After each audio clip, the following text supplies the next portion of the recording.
Recording. So welcome to our class tonight. It's our first week, our first session. My name is Chip Brown, and I'm going to be your instructor. Hopefully you're very excited about being here. Let me tell you a little bit about myself. I've been in the industry for a long time. I'm certain that it's probably older than most. I've been in the industry probably longer than many of you have been here on Earth, but that's a little presumptuous of me. I graduated from college back in 1984, and I've been to graduate school and have worked at several occupations. And my most recent job is at Unique Products, and there I work. We have a website that has thousands of pages, and it is for distributors of cosmetic products. And just today, actually this morning at 1 a.m., I was at work until 4, and we were deploying our new release to include Spain. So we are going into Spain, and what my job is, I'm a release manager, and all the work that the user interface developers do, they code in HTML and JavaScript and CSS. You've probably heard those words or acronyms before in other classes, and they code. And then we also have back-end developers who create scripts on the server, and they are PHP developers. You may have heard of PHP scripting, and they also develop software that communicates with the database, and the database is MySQL. So that's our stack. They call it a stack. That basically means the set of technologies that we use. We call it actually a LAMP stack, L-A-M-P, and L stands for Linux, which is the operating system of our web servers. A stands for Apache, which is the web server that's being used. M is the database, MySQL, and P is PHP, the programming, the scripting language. So LAMP. It doesn't say anything about JavaScript. We do use JavaScript in the front end. Basically, it processes on the browser, in the browser, as opposed to on the server. So that's our front end. And but the LAMP stack basically is you're talking about the set of technology, the stack of technologies which go together, and that you develop skill sets in. And so my job is to work with the teams that are made up of both front end and back end developers. And we have 4 teams. And then what I do is I look at their code that they've created and run it through some automated tests to make sure that the syntax is correct, and that it's passing certain types of testing, automated testing. We call it unit testing, so that they haven't done something in their code that will break. And then I stage that for engineers, QA engineers, quality assurance engineers. And we actually work with a team in India. And I stage and communicate with them using instant messaging. We use a program called Slack. And so we communicate back and forth, and I let them know when there's a build to be tested. And we use Workfront as our work management system. And so that's what I do during the day. And at night, I teach online. I've done this for about 8 years now. I started off up in Salt Lake at the Stevens-Henager College, the residential campus. And then I moved down full-time to the Provo campus, the Orem campus for Stevens-Henager. And then when the online division started up, I transferred over to the Stevens-Henager online division. And then that was purchased, or no, I shouldn't say that, because it's already acquired by the same entity. It was absorbed by Independence University, the online, which was already exclusively online. So they took the online division and moved it over there. And so I've followed through all that and been teaching and I do web teaching, web development teaching, Dreamweaver, Adobe Flash, animation.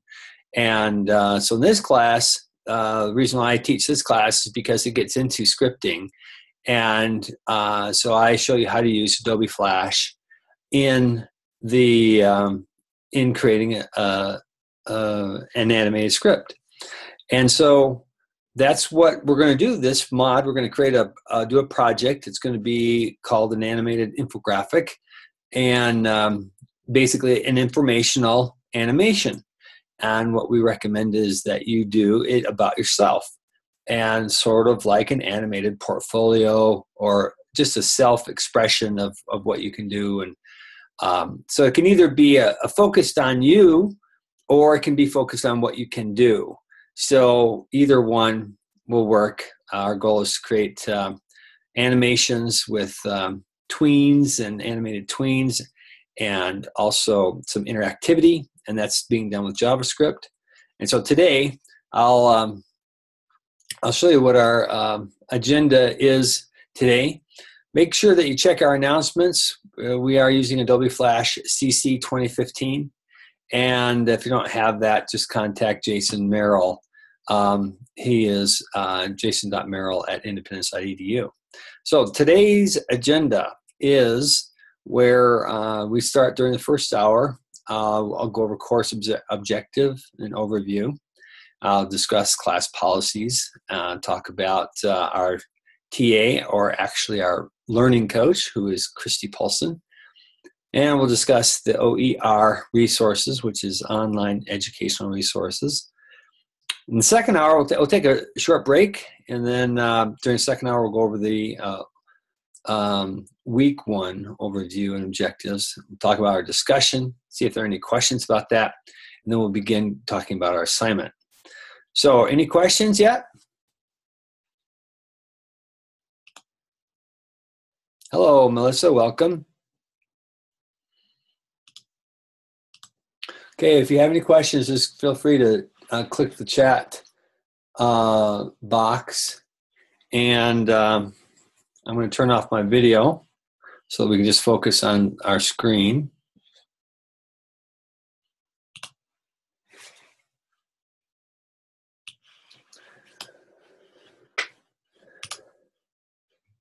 Oops, let's see here. I think I clicked it a couple times here. My mouse is a little bit hypersensitive. So let me go back. It's been thinking that I've been wanting to progress, and I didn't. So here we go. Okay. This course, let me read this, focuses on the basics of computer programming and how to write high-level code that dynamically places, moves, and alters the elements of a design on screen.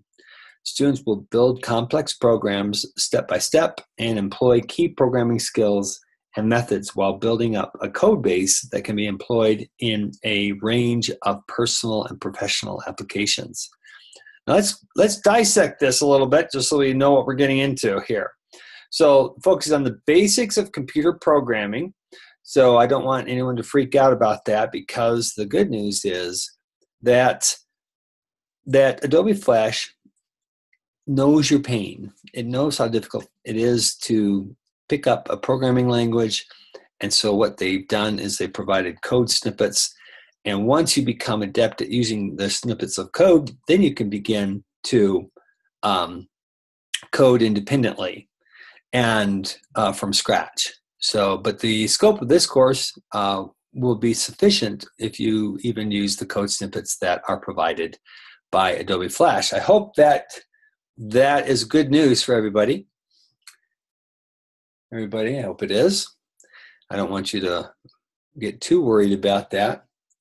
So the next thing here is how to write high-level code that dynamically places, moves, and alters the elements of a design. So this high-level code, the reason why they use high-level is just to distinguish that from low-level coding, which would be comparable to something like assembly language. So high-level coding is where you can read the code and it's pretty clear what's going on, as opposed to low-level code, which would be like assembly language, and that even just communicates with the hardware, not so much user-friendly. So, but dynamically places, moves, and alters the elements of a design on screen. So in this course, you'll be able to create tweens and animations that Adobe Flash will generate for you during your animation, or you have the ability to directly tell the elements of your animation to do things like move. And I say directly tell, meaning your programming can tell it to move or get larger or get smaller or change color and things like that. So we'll have the two options that will be available to you. One, take advantage of Adobe Flash for its tweening capability, which means we tell it like the before shot and the after shot, and it figures out everything to do in between. That's why they call it tween. Or we have the other option of where we programmatically give names to the things in our animation, things like elements, like it might be a person or it might be a hand or a car or whatever it might be, or a rock, a ball. We give names to that, and then the programming will communicate to that specific name and tell it to do things like change your color or change your location or change your size. So that's the other alternative. That way, we're not using Adobe Flash to do that changing for us, but our coding is telling it. So there's different levels there. The scope of this course does not require you to do the manual animations, which manual meaning we tell each thing for our objects to do. In other words, it is okay to take advantage of the tweening or the automatic changing capability of Adobe Flash. So far, two things here and two good news. One, not having to start from scratch in your coding. Number two, not having to manually do the animation, but allow Adobe Flash to assist you on the changing of the things on your screen, or in other words, the animation. So, two pieces of information, two bits of good news for everybody. Hopefully everybody's still following me. Is everybody following me so far? Go ahead and answer there in the chat so I have a good feel for you and where you're at. So far, so good? Charlotte, good? Melissa, good? Kendra, good? Awesome. Okay, now, students will build complex programs. Again, don't worry about that. They will do things and that you haven't done before, step by step, and employ key programming skills and methods while building up a code base. And what does that mean? Building up a code base. Let me explain to you what that means. When you create an animation and you do take advantage of some of the code snippets that's available to you, you are really taking advantage of a code base that Adobe Flash is providing to you. And when I say snippets, I mean little chunks of code. I'll show you the examples of those here shortly, that you can just basically copy and paste and maybe tweak a little bit in that snippet to customize it to your particular application. So, in other words, the bottom line is Adobe Flash has already given you a code base of several routines that you can use. And there are even more that you can use that are outside of what even Adobe Flash has presented to you. And I'll show you how to even access greater amounts of the code base that Adobe Flash is making available to you. Now, when they talk about here building up a code base, what they're talking about here is you're creating your own repository, your own set of files that you can then reuse in future projects. Now, again, we start with a code snippet perhaps, and then you can save that, customize it, save it, and that becomes part of your code base. So you take what Adobe Flash has given you, you make some little customizations of it, and it becomes part of your own code base or code library. And all of this is a set of files that you can keep track of and make available for you when you do future animations. That's what they're talking about here, building up a code base that can be employed in a range of personal and professional applications. Okay, any questions on the course description? That's pretty much it in a nutshell. Any questions? We're fairly clear? We're good? All right, sounds great. Now let's talk about let's go one step deeper now, talk about the course objectives. Now, course objectives actually are tied directly to the course description. They go hand in hand. In fact, when we give a course to our what's it called, the group that that accepts us, I used to know this, accrediting organization.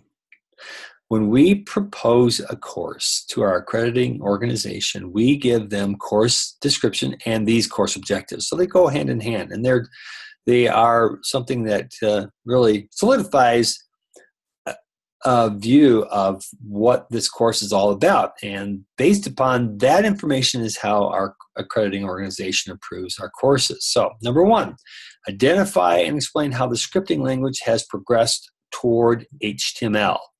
Now, this HTML, has everybody heard of that before, HTML?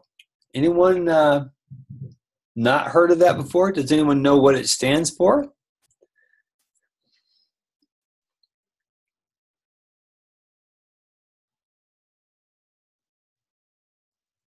Does anyone know what HTML stands for? Hypertext Markup Language. And do you know what it's used for? Everybody answer. Why don't you go ahead and everybody answer. What is HTML used for? Just go ahead and type in your answer, and that way I can see where we're at.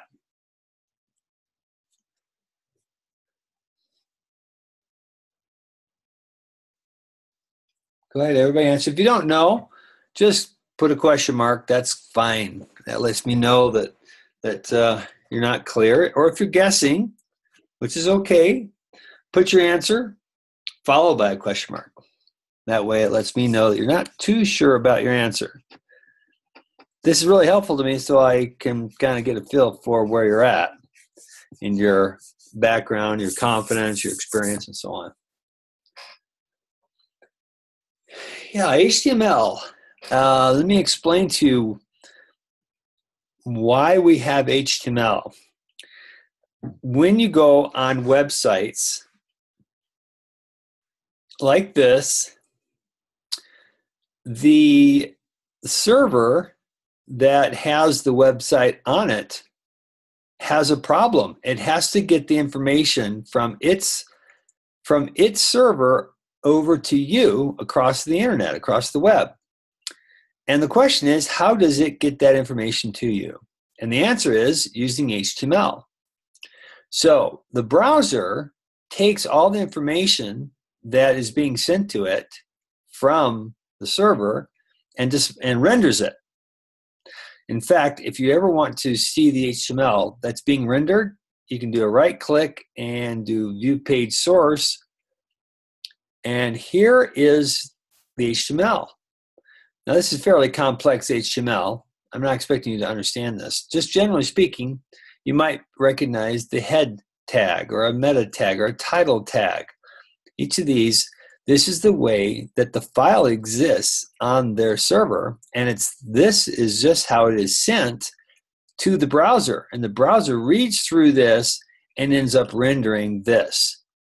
So the HTML is a way to format your screens with images. You reference images and colors and font types. All those instructions are built into your HTML. If there's any interactivity that's going on, just like we've been talking about, for example, a click, you can see the cursor changes to a handle there. And if there's interactivity going on, other than just talking about links or anchor tags, they call them, this is scripting that goes on right here. So this is JavaScript. And in this course, our animations are going to involve JavaScript. But the good news is Adobe Flash will create this for you. That's part of the code snippet I was telling you about. And then you're probably familiar with the body tag and so on. So this is HTML, and it's the way for a file to be able to communicate to the browser references to all the formatting information, as well as links to images to create something like this. So that is what this is about. Oops, there it goes again. I got to be very careful when I move my mouse. Okay, identify and explain how the scripting language has progressed toward HTML. And it's now in version HTML5. And,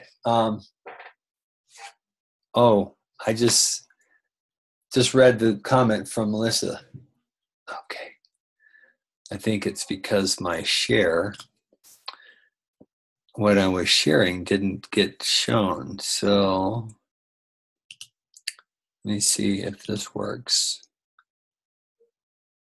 Okay, what do you see on the screen now?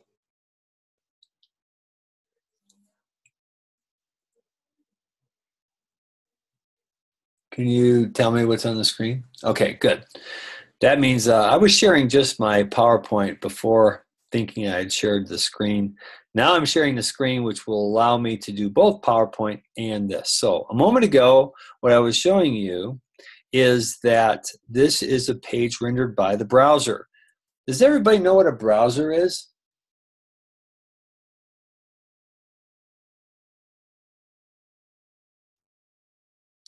Everybody answer? Okay, got 2 yeses. Yes, Safari is an example of a browser. This one, I'm using Google Chrome. Safari is a different one that can be used. I'm not even sure if I've got Safari on my page here, my toolbar.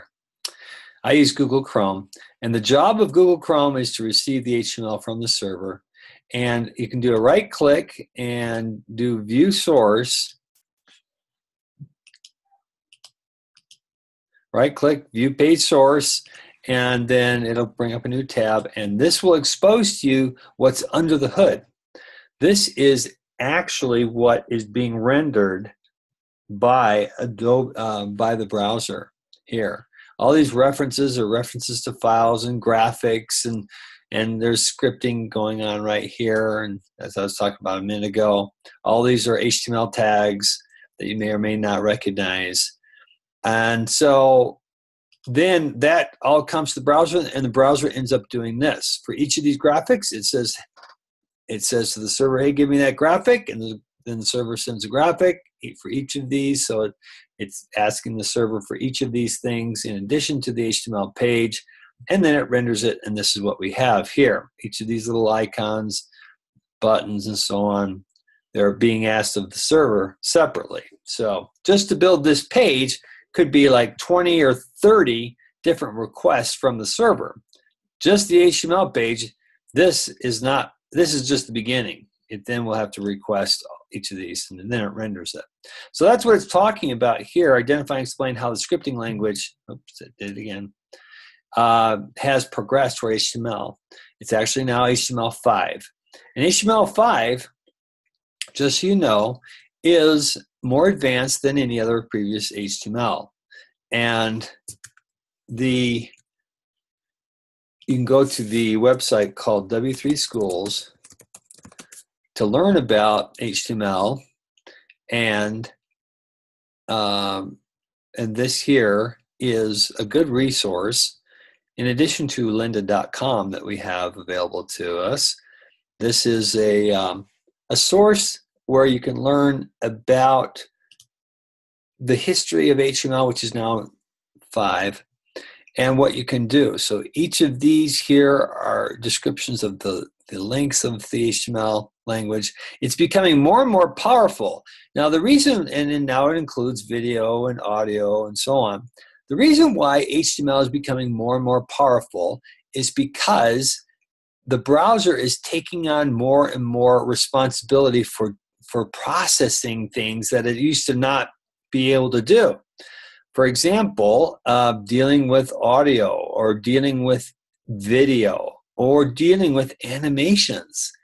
And so now this HTML5, including along with the CSS3, can now combine to do a lot of things that the old Adobe Flash, I say the old, Adobe Flash could do with just its files. Beforehand, Adobe Flash was the only game in town if you wanted to do animations. But now, little by little, along with this progression of the HTML5 markup language, browsers are becoming more and more sophisticated. They can handle and process more and more complex HTML coding. And now they can do things like animations that they couldn't do before. And CSS is involved also. So in its ability to process and animate things. So the answer to this statement here, identify and explain how scripting has progressed toward HTML5. Each version of HTML has become more and more complex. Now it's becoming able to do animations. And to a certain extent, it can now do what Adobe Flash has done before and continues to be able to do, but not on mobile phones because Adobe Flash is not creating the Flash runtime on mobile phones as the SWF files that it works with.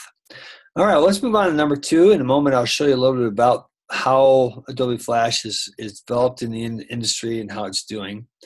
Create a user interactive animation using an advanced scripting language, and that would be Adobe Flash.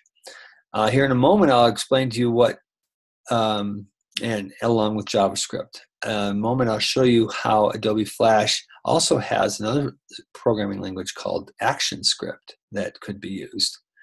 But that is the way it used to be done using ActionScript. Or it continues to be done with ActionScript, but whatever you create is dependent upon the Flash Player engine being present in order for it to be processed in the browser. And we'll talk about that here shortly.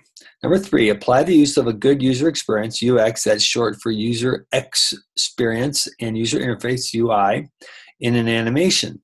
So we'll talk about interactivity and how you want that to take place with your infographic, animated infographic.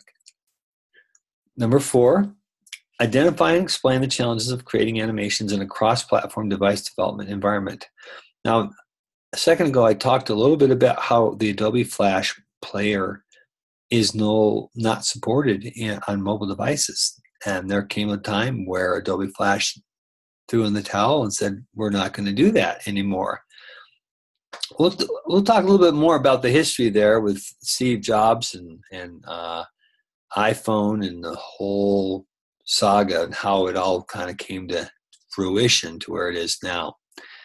And it's just a different, when you're working with developing an animation that you want to work on a mobile device, it's going to be a different conversation because the tools that you use, you generate things that are a little bit different than what would be used with a regular desktop and browser.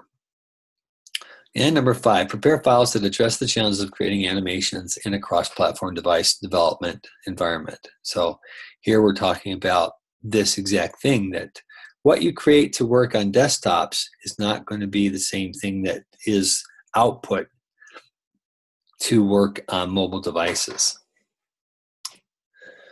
All right, let's move on. This is our final project. By the end of this module, we'll have conceptualized, week 1, created or designed, week 2, and produced, week 3, and published, week 4, an animated infographic to be presented in your professional portfolio. Now, this is something you could actually embed if you have a custom portfolio website. You can actually embed a link to it and upload the files to your portfolio. So if anybody has those, I will definitely show you how to do that. So let's now, there are no questions. Any questions up to this point? I think we're right on schedule.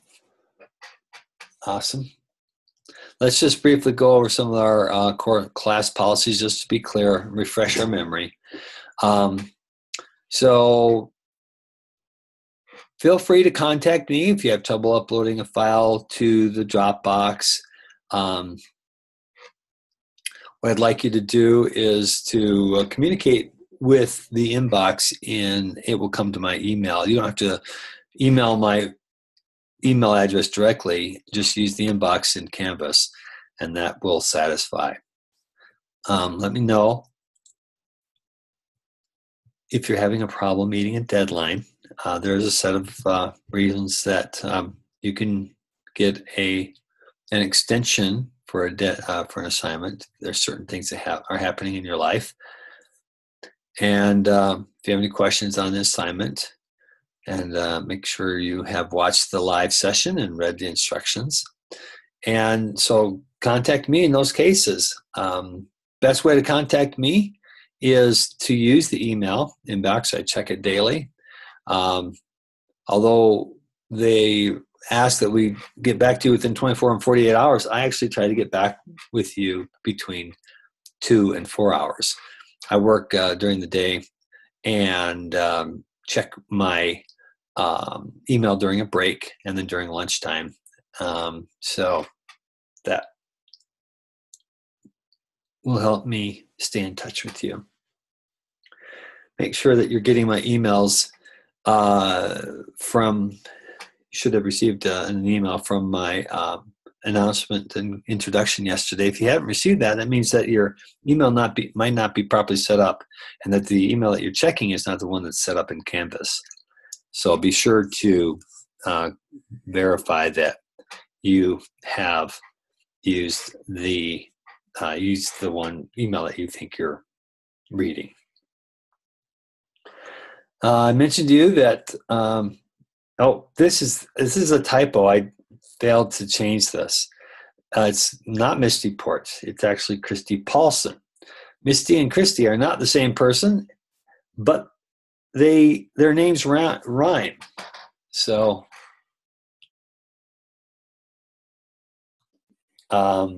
it's not Misty Porch. My other slide has it corrected, but this one is wrong. I'll correct that. So Christy has already posted her announcement, her flyer. If you haven't noticed it, check our announcements to see that. The due dates to get full credit on your discussion, make your first post by 11:59. Be sure to check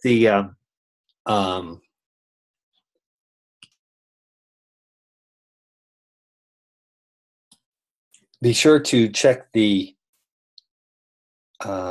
rubric for the discussion so that you can get full credit. Your assignments are due Saturday, as well as your assessments. Now, if you have 2 classes this mod, I actually give you a 1-day extension for your assignment and assessment to be due Sunday night. So if you have 2 classes this mod, I try to help you out by giving you a 1-day extension, because it's a little bit difficult to do 2 classes in a mod, especially when they're 300 level or higher. So our discussions, they're closed for comments at the end of each week. And so be sure to get your discussions in by the deadline. The assignments and assessments, I'm able to go 1 day extra, but not on the discussions.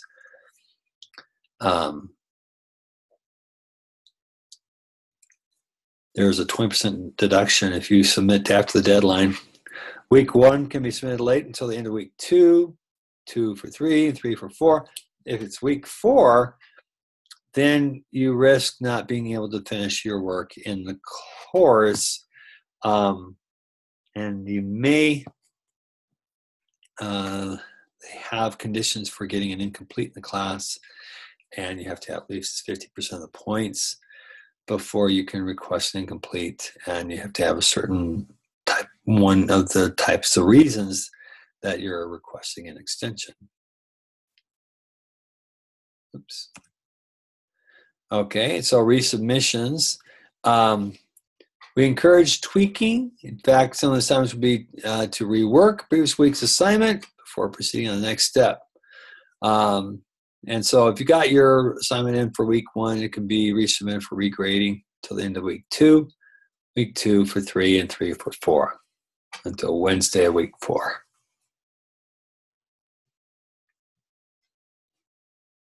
We do use our rubrics. Be sure that you name your files correctly and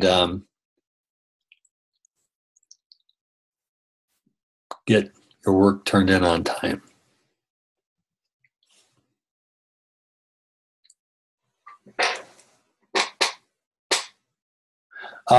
Melissa's asking the question, assignment and assessment due on Sunday week 1 through 3. Let me rephrase that, Melissa. First question, Melissa, do you have 2 classes this mod? All right. That means I give you a break because you're taking 2 classes. Your assessment and assignments aren't due until Sunday night. You're very welcome. So I know it's hard to take 2 classes, and so that's for people who have 2 classes. So what are the extenuating circumstances that you can avoid the late penalty? Whoa. Yeah, I get that. Working full-time and raising children, my heart goes out to you.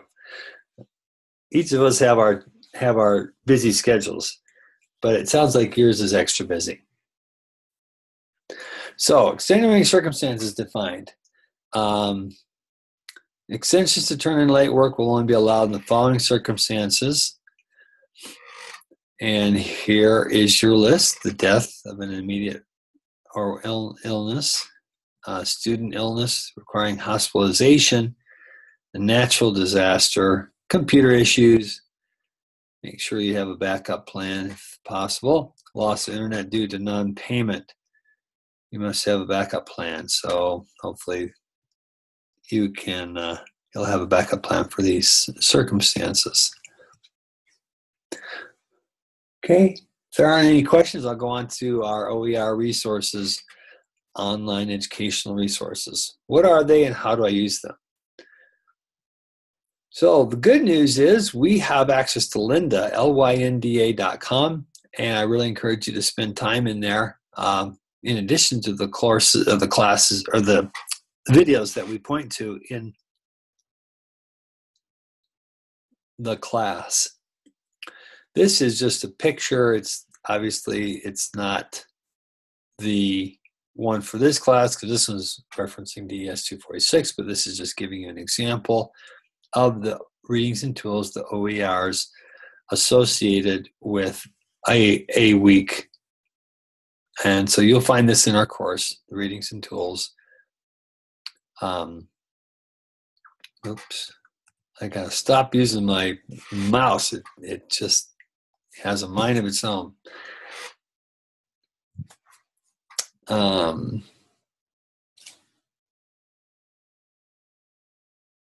So let me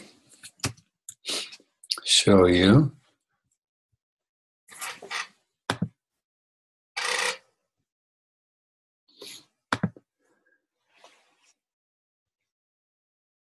Let me go into the student view so you can see what you are looking at.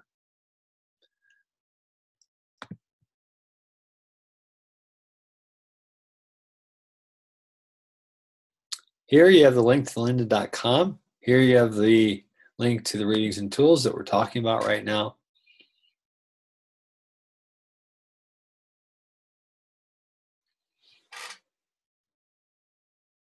required readings, and required videos. A storyboard template for tools. And then these are suggested. These aren't required.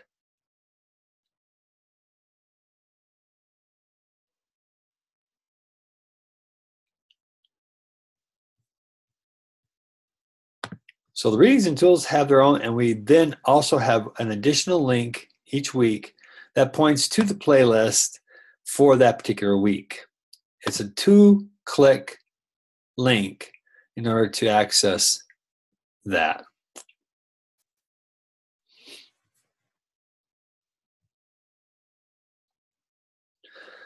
Let's see, let's see if I can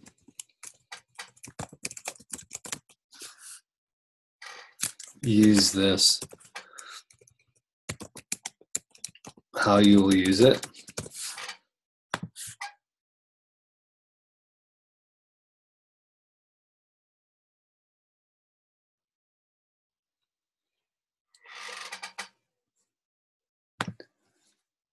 I'm going to go back and see if I go into it, same place.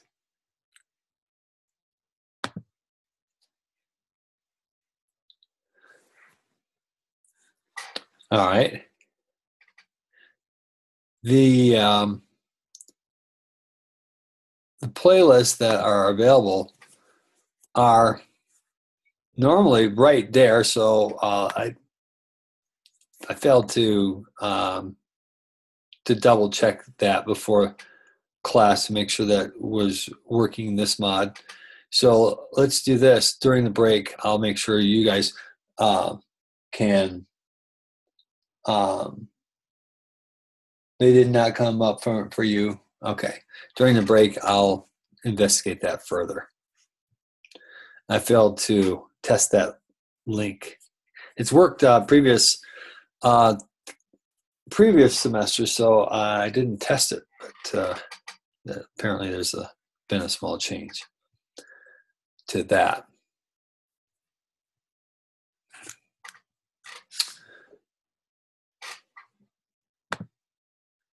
So they came up for Melissa, but they did not come up for Charlotte. All right, well, let's take our break. And during the break, let's see what's happening. So let's take a 10-minute break. So I'll go ahead and set the clock for 10 minutes. Excuse me one second.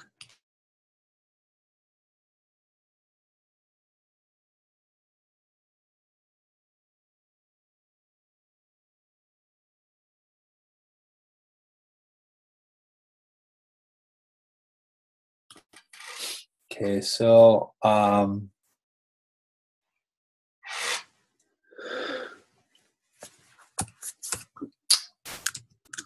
let's see.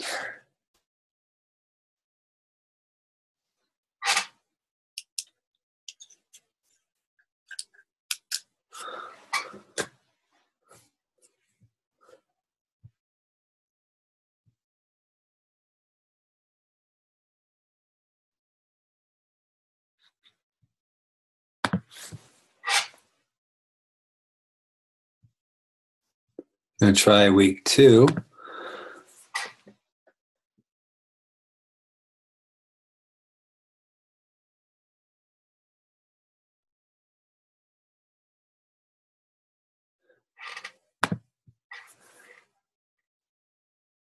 Okay, so that worked. Week 2 worked. This is what it's supposed to look like.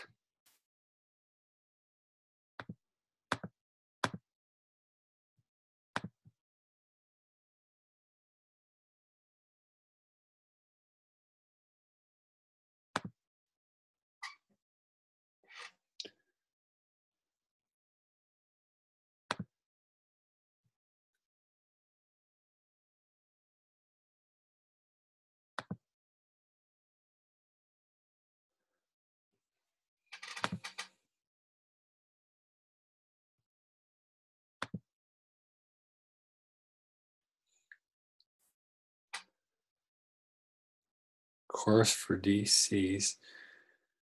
And then there's a playlist. So maybe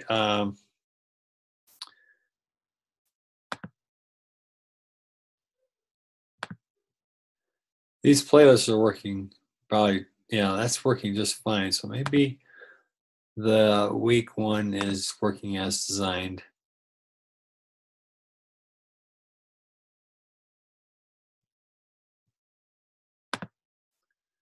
So we just did, I think, 2 and 3 successfully.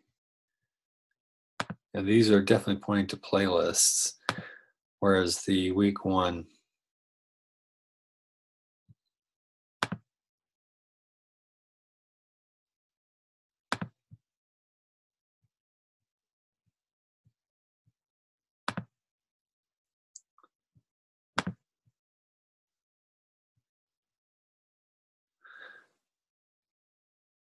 Yeah. So there's a 2, 3, 4, so that's good. I think it's working as designed.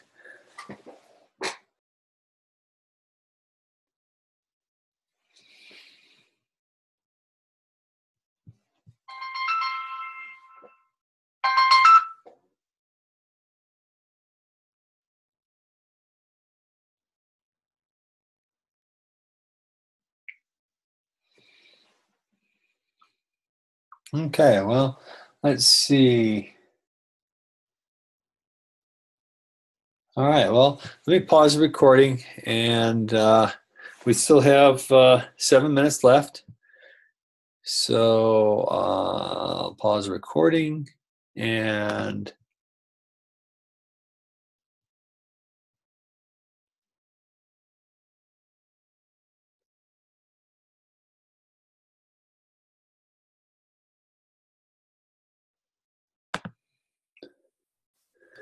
okay, we are back from our break.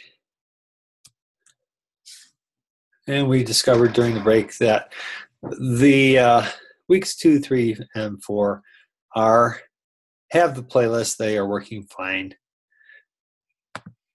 And this other link was for the daily checkpoints.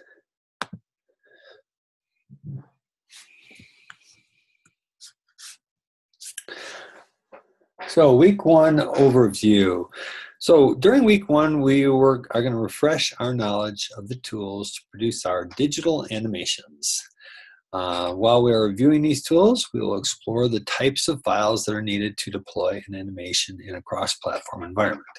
And we will also learn how to present our concepts before we animate them with storyboarding for desktop and mobile devices. All right, so I want everybody to start Adobe Flash. Does everybody have it installed?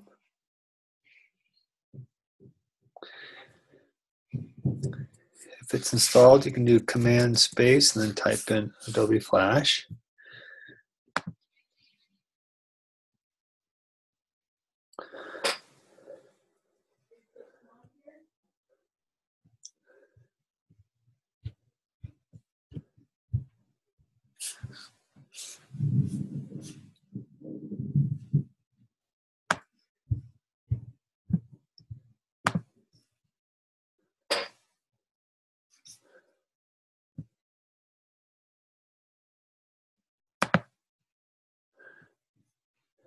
So can everybody start up Adobe Flash?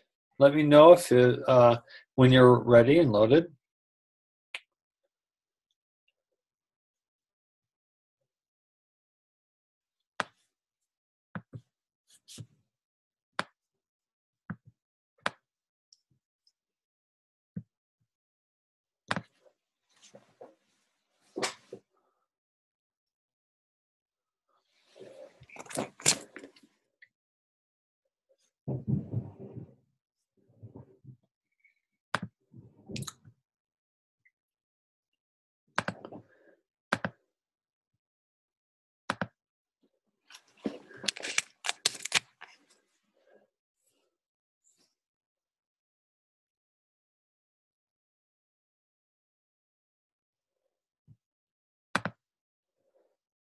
when I plug in my other monitor, it's doing something a little bit crazy.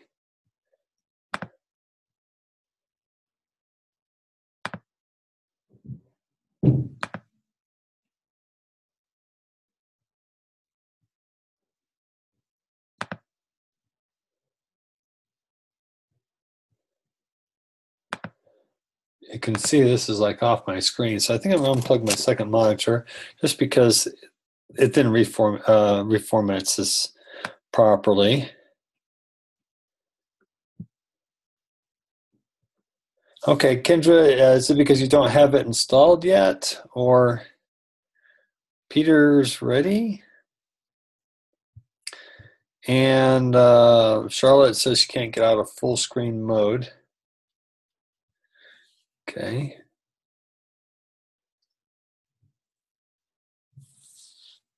How about you, Melissa? Are you ready?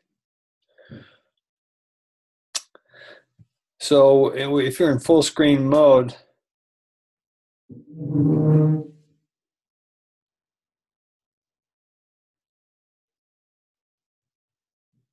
also you upgraded and Adobe Flash was not part of what you chose to upgrade. Is that right?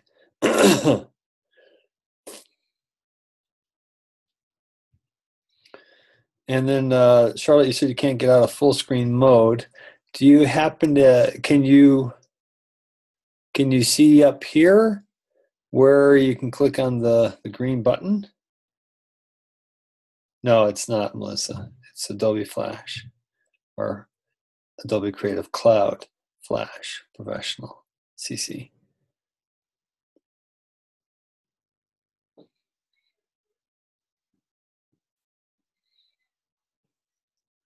Charlotte, you said you couldn't get out of full screen mode. Can you see this green right here? All right, so while you guys are working on that, oh, you don't see that. Why don't you share your screen? Can you share your screen right now? Let's see if I can help you.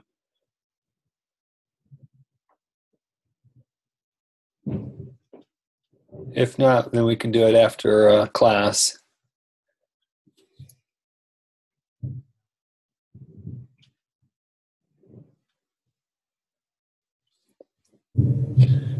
You can't share. Okay.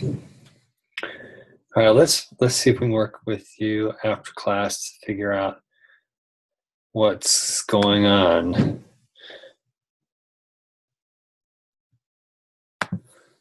Okay. So here is the interface of Adobe Flash. We have our info screen that pops up here. You can click a checkbox if you don't want to see that anymore.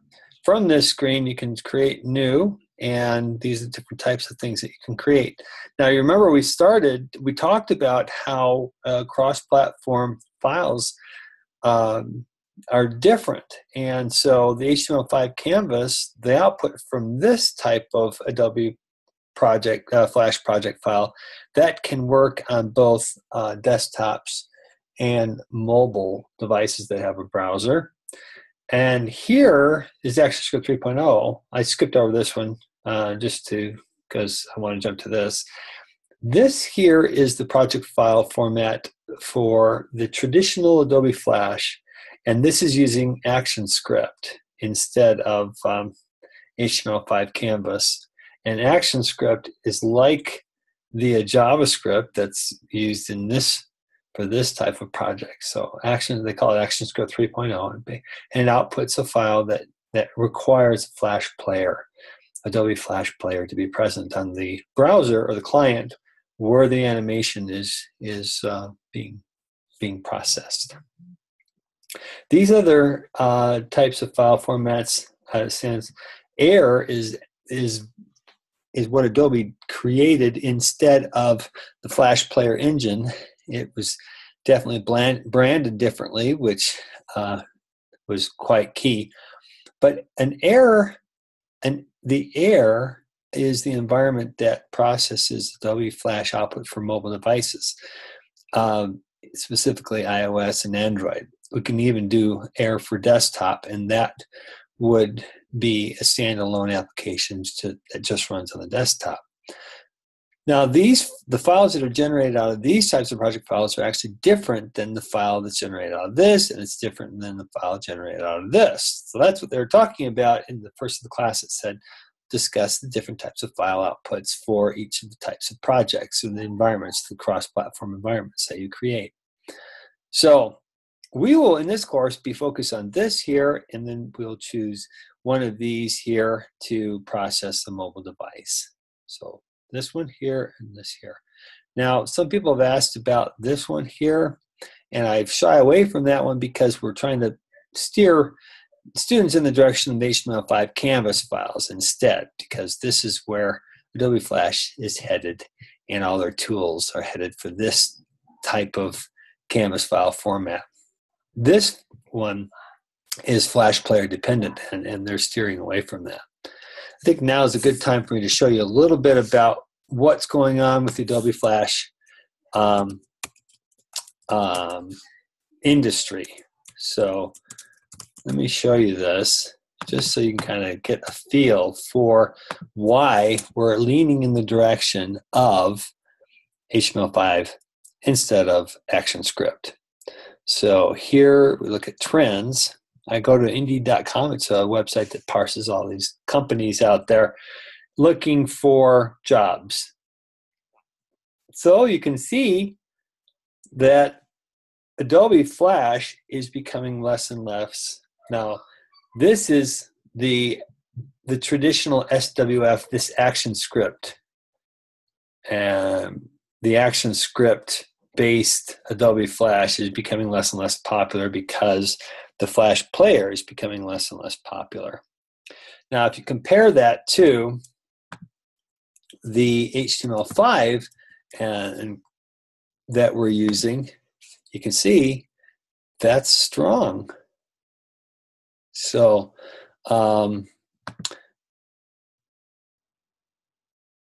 you can see that it's strong, keeping its percentage growth, whereas this one is decreasing by about 10 to 20% per year. So we won't be focused on the SWF file output, but we will be focused on this file output. Let me throw in some more in there. JavaScript, and you can see how that is being impacted.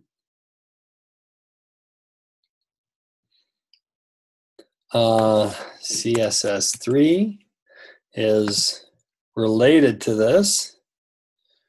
That's becoming quite important and popular, even more than HTML5, relatively speaking. These two go together, HTML5 and CSS3.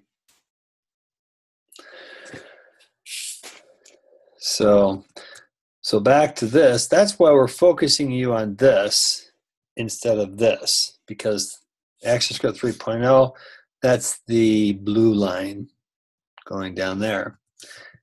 HTML5 Canvas, that is the orange line. Okay. So here, these are specialized files. We don't need to worry about those.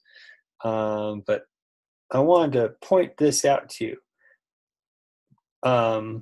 We have templates here. If you click on templates, then you'll see, I know I talked to you about the code snippets. This is not what, oh, Melissa just asked a question. I don't see it available in CC apps.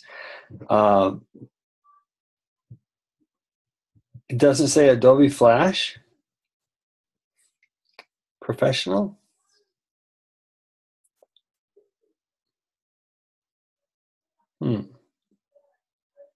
Now, is that locally, or have you gone onto the cloud online to see the list?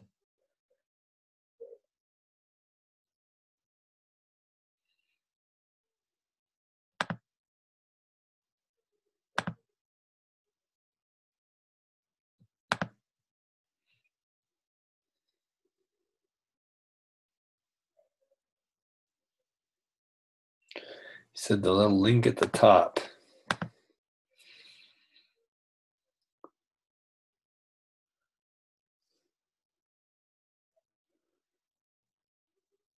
You're probably clicking on the one up here when you have CC loaded. Is that correct?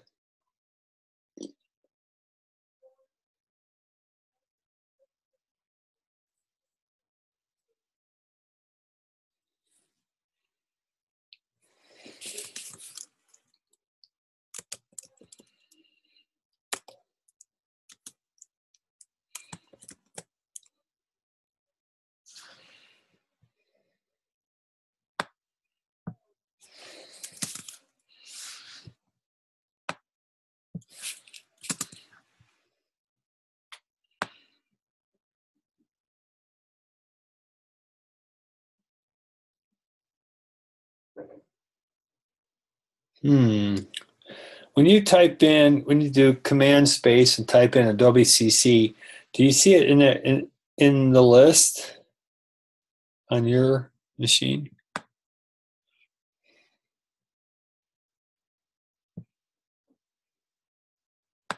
Hmm.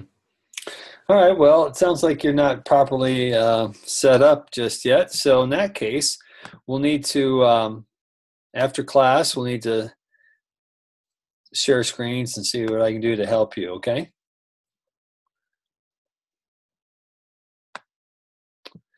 All right.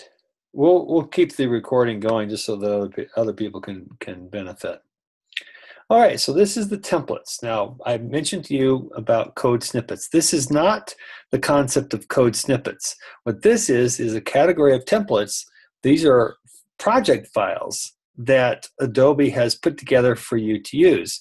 And these are the category, and these are the different files that are put together depending on what you need to create. Different size, that's their pixel size here. And so this is for creating advertising that is on a website. For example, if you go to, let's go to my local TV station, and so there's no interactivity going on here. This may just be a graphic here. But these ads can become interactive here, and if they're interactive, then this is the kind of template that you would use to create an interactive, or an animated or interactive advertisement. So that's the dimensions, and then this is the nickname for it, and so it's already pre-formatted file format for you to create an ad. So there are standardized size for advertisement. These are the different standardized sizes in the industry, and this is their nickname for what they're called. And then, so I'm looking for, I thought I had some, excuse me. Excuse me. Pardon me. I'm sorry. Sometimes those sneezes come too quickly. I can't mute myself because the mute button's not right there. Let's see. I'm looking for a side animation ad.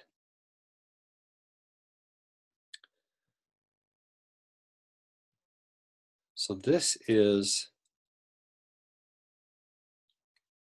see, this one is, this is an example because it's interactive.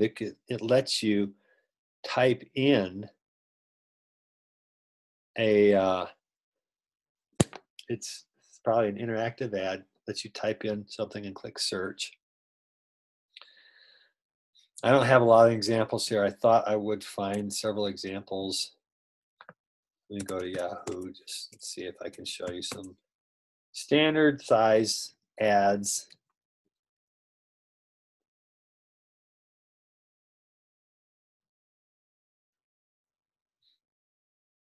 So here is an ad. I might have my ad turned off too, but that's for pop-ups.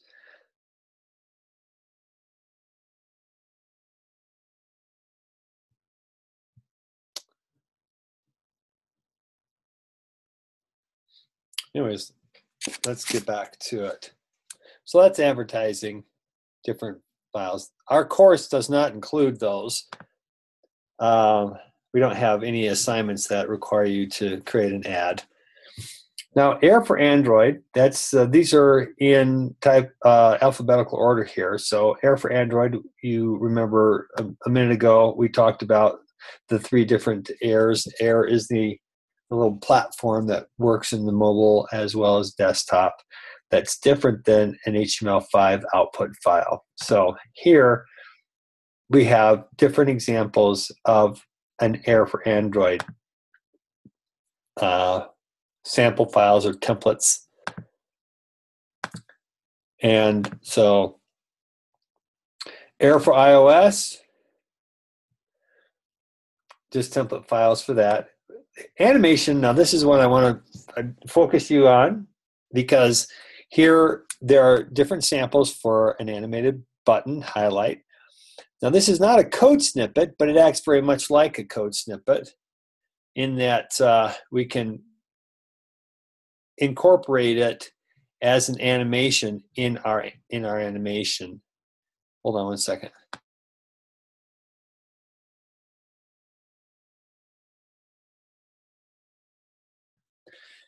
And here we have animated button text glow in its own project file. Here, an animated mask motion tween. This is what I talked about tweening, where I said allow Adobe to do the animations. Animated mask shape tween. So motion means movement. Shape means its dimensions. Random movement Brownian. So that has scripting that will make these things randomize. And just think of potentially using snowflakes or the like for using that.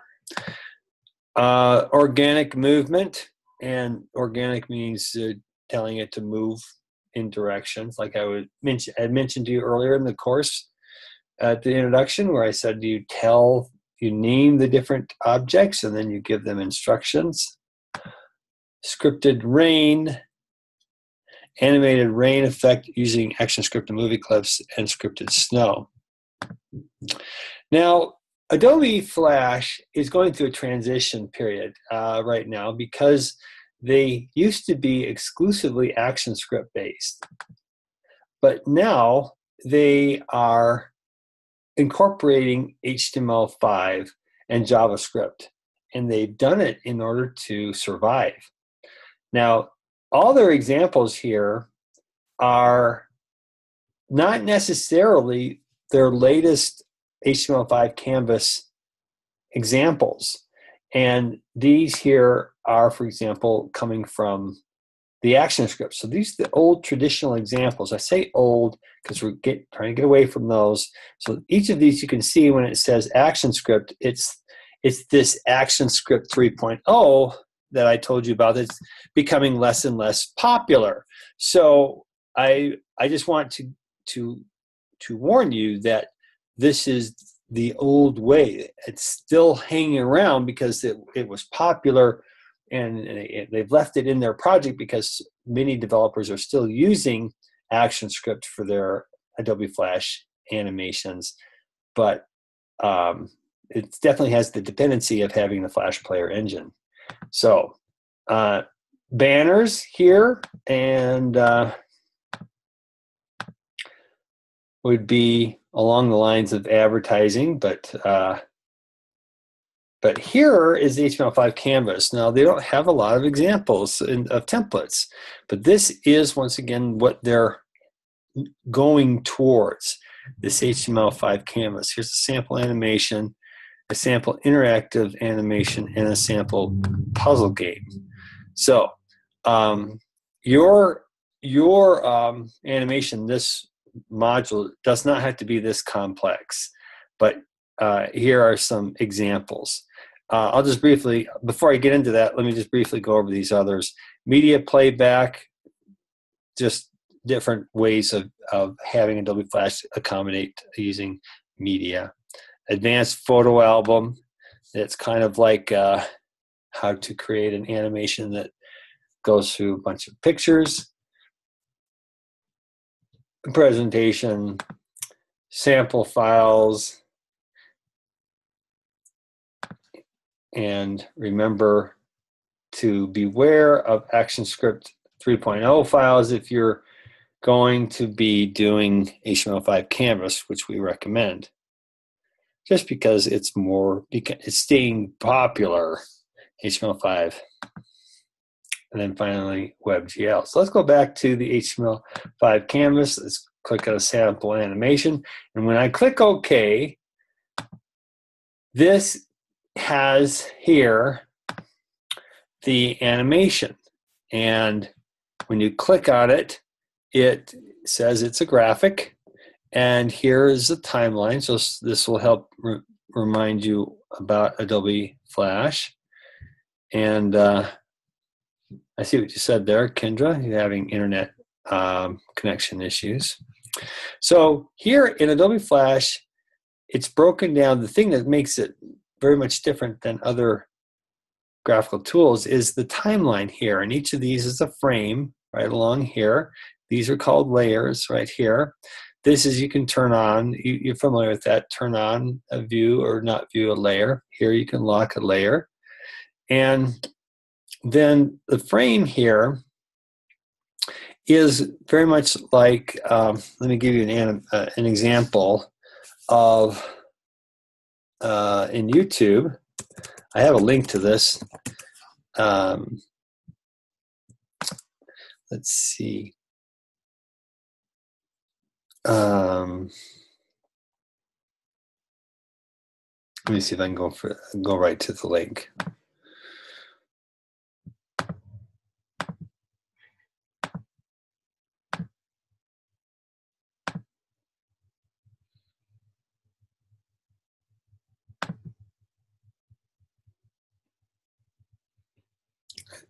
It's a URL.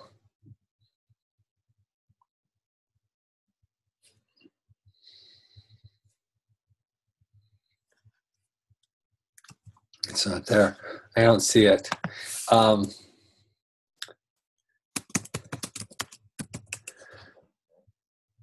I'm trying to remember exact what it's called. Now, I'm having a little bit of a brain memory loss here. Think for a second. If you had a stack of cards, and on each of the cards are white cards, and each of the cards shows one picture of an animation advancing, and the next card it advanced, and the next card advanced, and when you flip the card deck, it looks like an animation. So there's a particular word for that, and I forgot what it was, but do you know what I'm talking about when I describe it like that? Does anybody?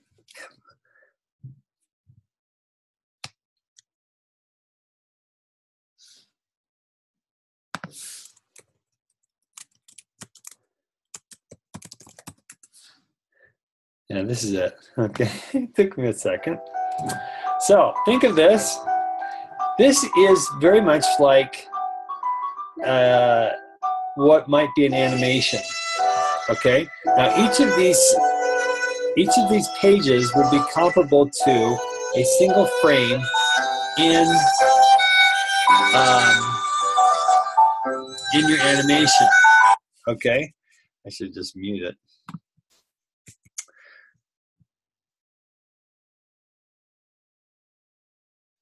Okay, here's a shorter one. So think of each piece of paper as a single frame in your animation.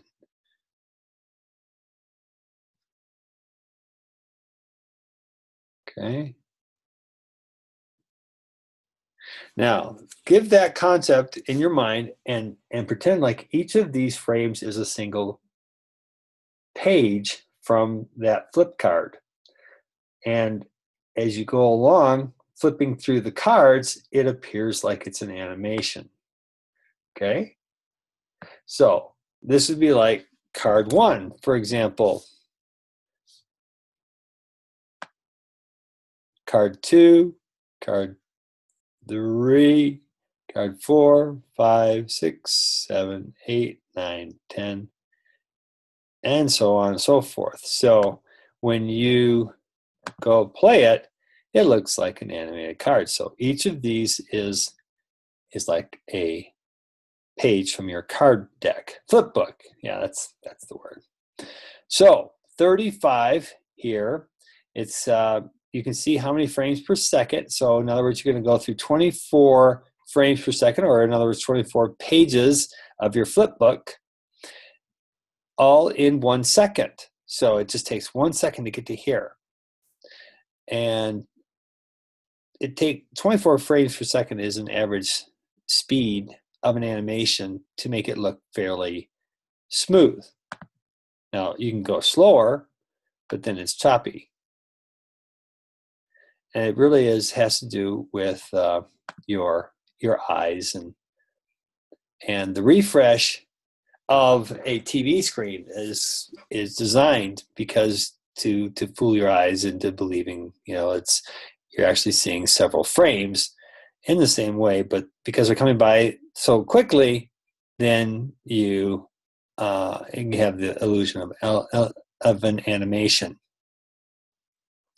So in this, this is a manually done animation. It's not taking advantage of tweening. So each particular page is a separate shot.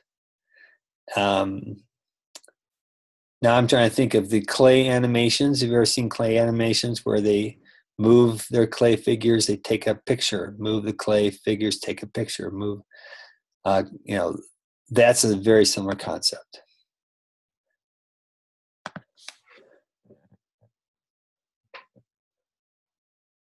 Each of these is separate.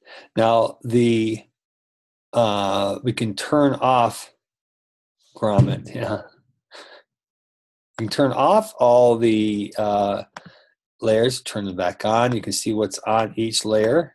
That's the shadow. His right rear leg, right front,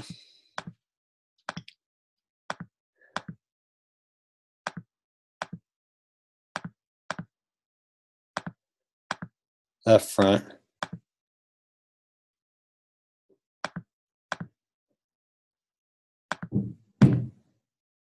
left rear.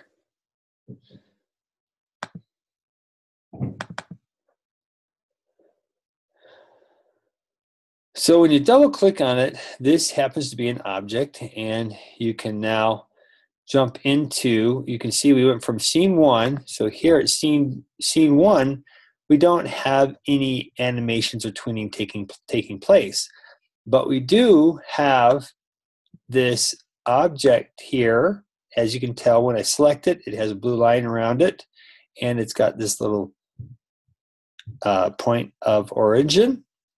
This is a center-based object graphic here. And so when I double click on this, watch right here, I go from scene 1, and it goes into an edit mode of this object, which happens to be an object. And so it's Biblo body walk cycle. And so now we're no longer up at scene 1. We're now inside the world of this object, and in this world we go into a new realm. We're no longer in the realm of scene 1. Pretend for a moment that we are going to another dimension, another time dimension, because when we're in scene 1, we're like in our world. But then when we go into, double click on this object, we go into its world, and it has its own time dimension. It's got its own timeline. This looks like the timeline of scene 1, but it actually is completely independent. And this is the timeline of the elephant. So you can see we have different layers here, and we no longer are in the world of scene 1. We're now looking at just the elephant. And so we can turn on, turn off his ear, his hat, and then his body is there, and his tail. And so now we are going to be doing tweening, because each of these things now has tweens associated with them. And so the ear has a tween. The lines there means we give it a place to be on frame 1, and then we give it a place to be on frame 5, and a place to be on frame 10. So the ear, the animation of just the ear,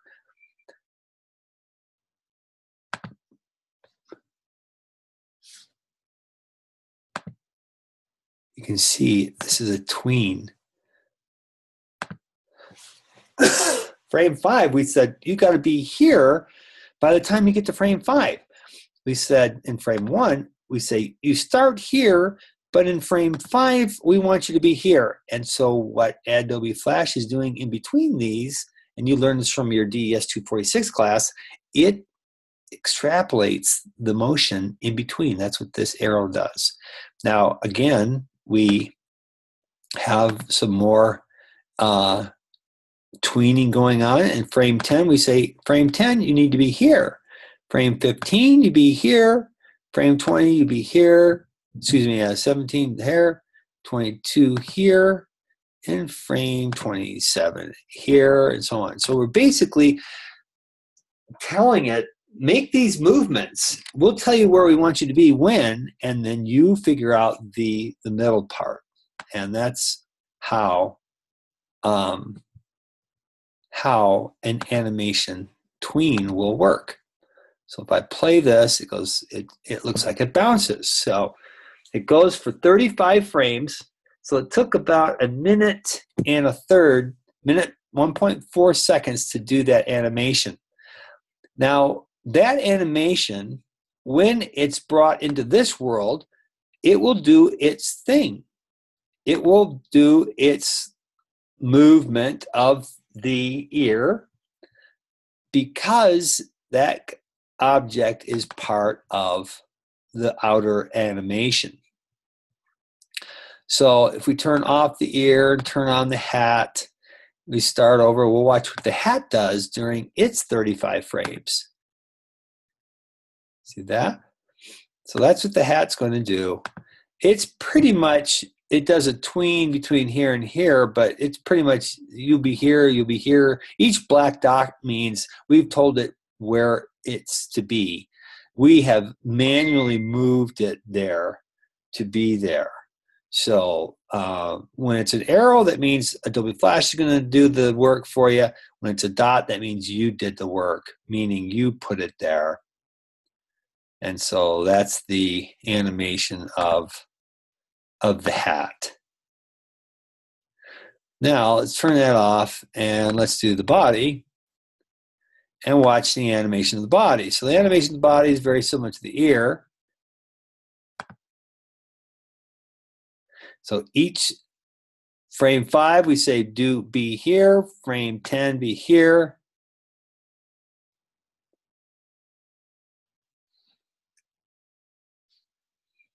And so forth. So that's the body. And then finally the tail.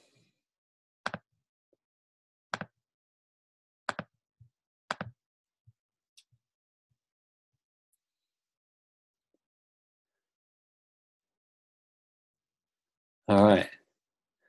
So the body is doing its animation, including the tail.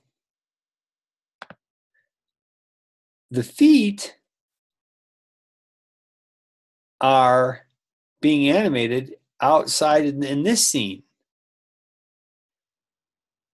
because in this scene we can turn off those feet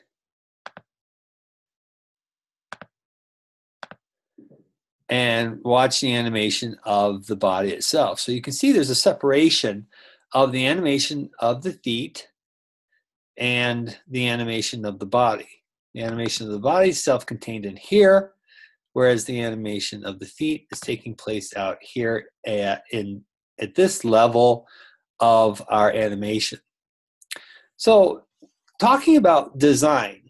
So let's just for a moment talk about if you were to design this, how you would go about designing it. And so you would point out exactly the parts that will follow a different animation. So the tail, ear, hat, body, and you would plan what it would do during those 35 frames.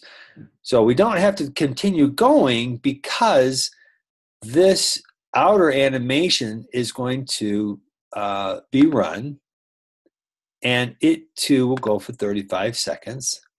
Now, had we done it to 70 seconds, then the outer animation, the scene one, it would have just recycled and repeated its other 35 frames over. So it would have done the same movement it did during these 35 seconds, and because the outer animation was going to be 70 seconds, it would double that, and so it would do it again, the same motion that it did for the first 35 seconds. So planning that, and then planning the fact that we decided to put in the outer scene objects of the same elephant. Now,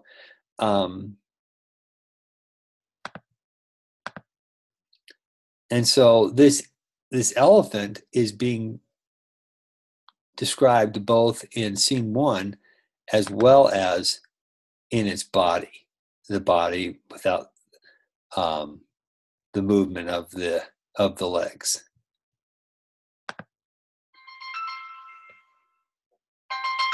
I apologize. I thought I had that turned off. Let me do that.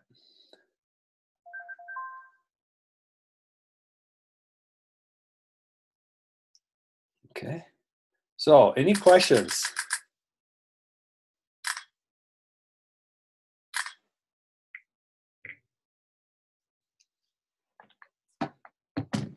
We're good? All right. So this is just helping you get familiar with Adobe Flash, as refamiliarize yourself with Adobe Flash, as well as the concept of animation, including tweening, timeline, objects, center of origin, layers, and so forth. Okay, so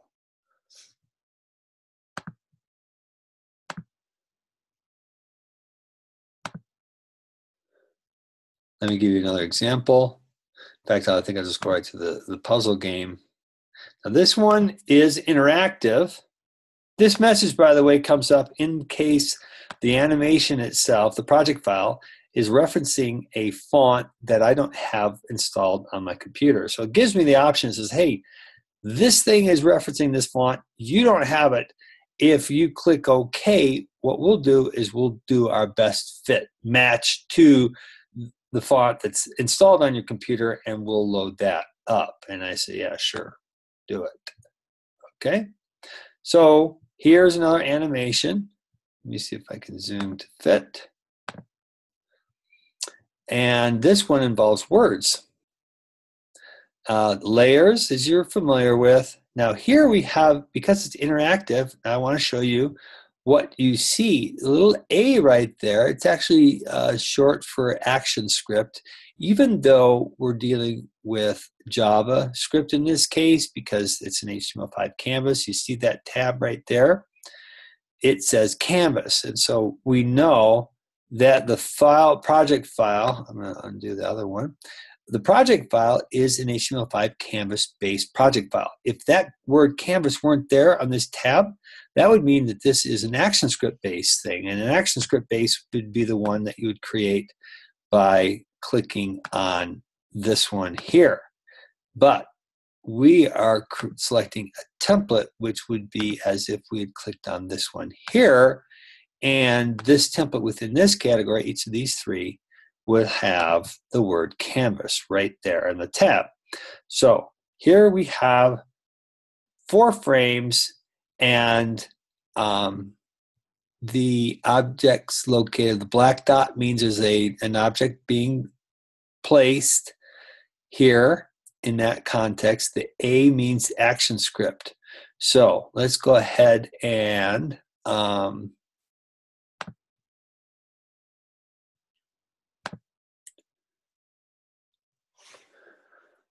okay. So what did you notice? It went ahead and processed this, and then it output HTML and JavaScript, and it began to, because we've created HTML and JavaScript, it now creates the web page. That's an HTML web page. You see that right there. It's running locally. That's what this IP address represents. And this is the port that it's running out of on the web server that's running on our local machine. So IP address and port number, but more importantly, this is the file name that's on my hard drive right now, and this is opening it. And so if I click play, you can see this button is interactive. It goes from just a cursor to a mouse. These aren't interactive. So I click play, and then this animation begins. So this is not necessarily like your infographic. It just gives you some ideas about interactivity. And so playing the game, you click the letters, and hopefully it will work. So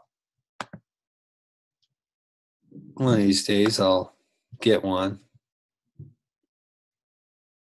I wish they'd give a hint. So the interaction is taking place as I click. So these things are objects, and they're waiting for an on-click event. And when I click it, then it will the JavaScript is actually going to respond and place the character here. Looks like I'm going to lose. Wow. So interactive here. All right, let's get back to what is going on here. So the little A represents ActionScript, but in this context, it's actually JavaScript. They should put a J there just to be consistent, but they don't. So we have a layer dedicated to actions. We didn't have this layer in our previous animation because that wasn't interactive. This one is. So with each frame, you can see there is a letter A. Now, if you want to see what the scripting is that's going on this particular frame, then you click, oops, let me see if I can get up there, window, and actions, or F9. And this is a new screen that pops up, and it says on frame 1, see, we've got frame 1, 2, 3, 4. Frame 1, this is the scripting that's taking place. On frame 2, see that one right there, this is the scripting that's taking place. Okay, that's all JavaScript. Frame 3, this is taking place. In frame 4, this is taking place. So good news is some of this can be done with a code snippet. That could be done with the code snippet. There's a code snippet there. This is, I recognize this is a code snippet. So that's a code snippet there, stopping, and then that's another code snippet. This one here, not so much. You're not going to find code snippets. That's pretty much custom JavaScript program that somebody has done. But this one here, kind of some code snippets. Now, I've been talking about code snippets here. Let me just show you what I mean. And this is the interactivity that's going to take place in this course. You're going to create interactive. So this sign, little symbol right here, is where you can go look up the library. Remember when we talked about a code base? Well, this is kind of Adobe Flash's code base. They've organized this library of code snippets into 3 different parts. If you did an ActionScript 3.0 file, then you get to use all of, you could get to choose from any of these code snippets. And all they are just like sections of code that you can drag and double click on and incorporate into your animation. So this is ActionScript, but we're focusing on HTML5 Canvas. There are not so many yet. So you can see there's a big difference here. And it's because Adobe Flash hasn't really caught up yet to the ActionScript. So we've got HTML5 Canvas, and here are, for example, 4 different code snippets. So you want to see what that looks like? Well, let me put my cursor down right here, and I'll double click on a code snippet. Here, stop at this frame is the description, and there it put all this in. See that this dot stop right up in there? So this is very much like that. Just that this is actually multiple code snippets that have been put together. This here you can disregard. All it is are comments. They are as though they weren't even there. They're just for you and I to read and the computer to ignore. So there's the code snippet. Pretty simple. All it says is stop the animation right here at this frame. Okay, so that's an example of how to use a code snippet. Let's look at another one. Get the current frame number. That's the little code snippet. There's the comments. You can disregard those as if though they weren't there. If you want to know what your current frame number is, this is how you do it. You say create a variable, create the name, and say this, by the way, this is a kind of a catch-all for whatever we're looking at, meaning this represents the animation. It's kind of like dot current frame. And so the syntax here, just so you're not confused, is this is kind of like, let's say I wanted to give you my first name. It would be something like person dot first name. Person is the thing, the object that has all sorts of attributes and characteristics. The dot first name is, I just want to know what the first name is. So person dot first name, you have to kind of glue them together there so that we know what person you're referring to. So person dot first name would give a person my first name, Chip.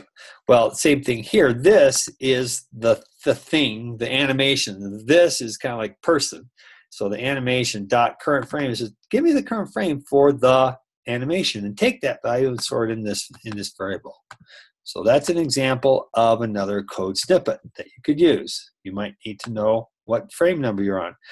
Here's another one. Click to go to and frame and stop. That one actually has to be, I have to be selected on an object on my screen before I can even use it, because the code snippet has many object references, and so it wants you to say, first tell me what particular object you want to have do this, then click on me, and then I will go and get the object name and so on. So that's why it's coming up with that. Same thing with this one here.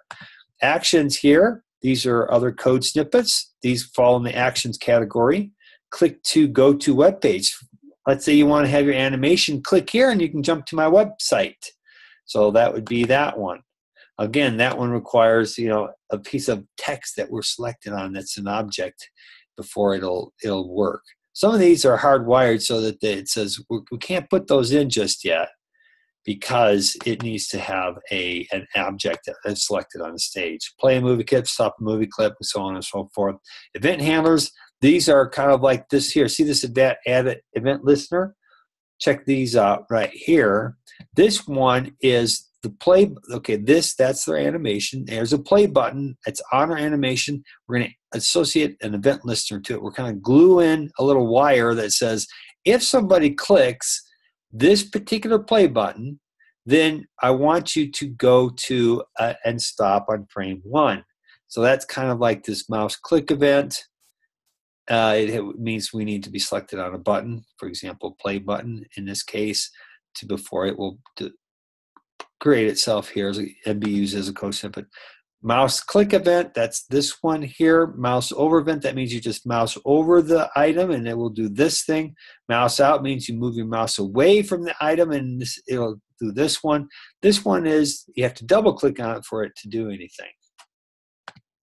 I'm going through these pretty quickly, but that's my goal, is just to be an overview of the different types of code snippets that are available here for you to use and to plan for in your infographics. So these are just some ideas that you can use. to when you start planning your animation. So move horizontally. Remember how I told you about you could tell the object to do things? You can either let Adobe Flash do it for you in a tween, or we can say move here specifically. Well, that's what this, and probably will require an object for me to be clicked on in order for it to show you. But move horizontally, move vertically, rotate continuously. So here we're going to give instructions to our object to do these things. So and instead of using a tween, okay? Load and unload. We can actually load an image from the library. And then finally, create JS APIs. This is a little more advanced.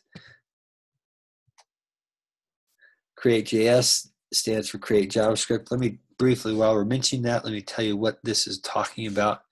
And remember how I told you that Adobe Flash kind of had to get caught up because it was using ActionScript and the world and Flash Player, and the world was kind of saying we don't want that anymore, the industry, and we don't want that on our devices. Actually, it was Steve Jobs that really kind of fostered that back in 2012.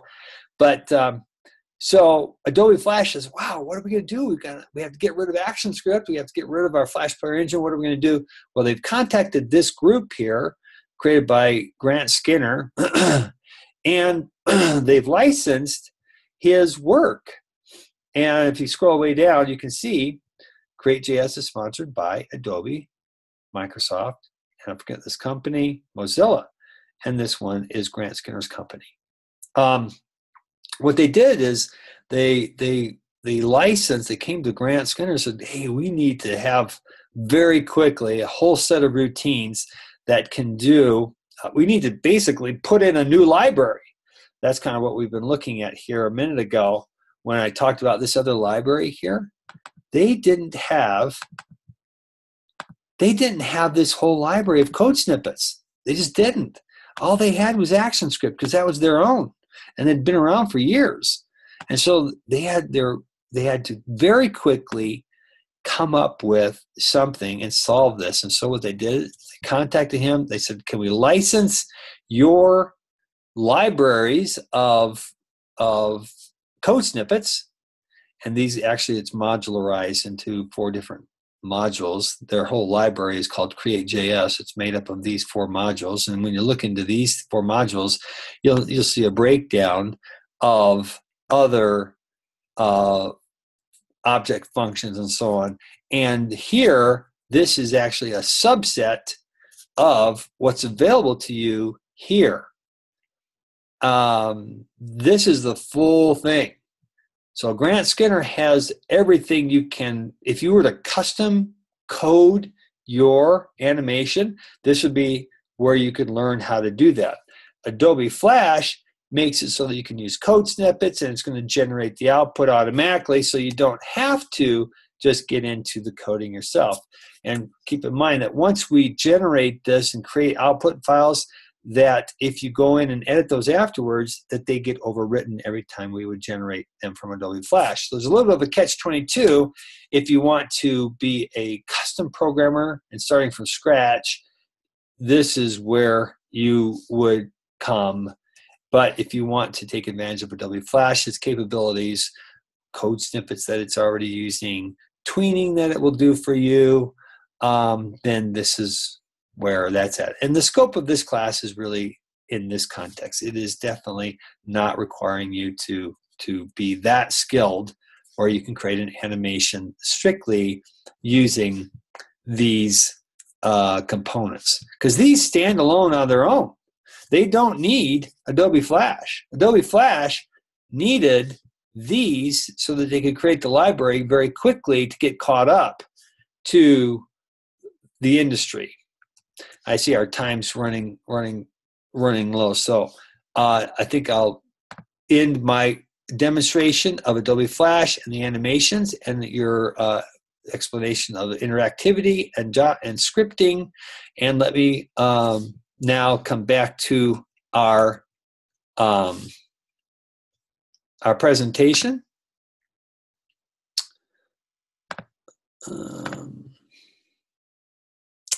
And be sure to ask any questions if you have any. So there's our week 1 overview. And the objectives for this week. I think we've defined user interface and the cross-platform interactive platform, conceptualize an interactive animated infographic, identify and use the tools to create an interactive animation. And now let's talk about the assignments for this week. The discussion, interactive animated infographics is worth 60 points. Our assignment is just the concept of your animation, and a storyboard, 120 points. We'll actually talk more in detail and go over the assignment specifically on Wednesday night. And the assessment, learning tools, is 50 points. So let's talk about our discussion. What is an interactive animated infographic? And so here we're going to share with our fellow your fellow classmates, your concept of what the final project is going to be. So here in our discussion week 1 discussion board, and there it is. And here you can give a 150-word summary. You can use Shark here, minimum of 2 sources because you're a 300 level class. And that's the first part of your discussion. You're going to explain what animated infographics are. And then for the second part, you're going to go ahead and describe your idea. Now, don't worry about changing it week 2, week 3, week 4. Just do your very best to come up with some of your ideas. And think of the concepts that we've gone over tonight with those different coach snippets and what you can do. And I want to even give you an example of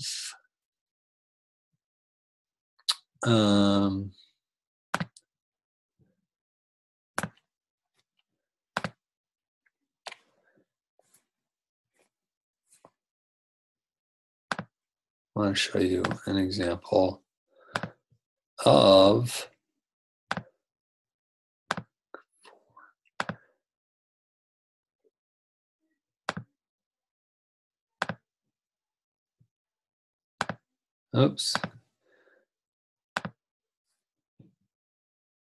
week 1. Oh, I'm not sure why it's not showing up right there.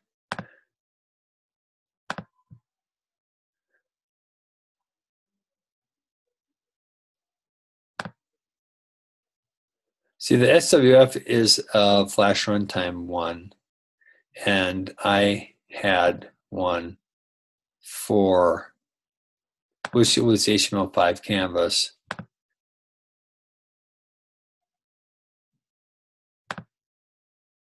Exclusively.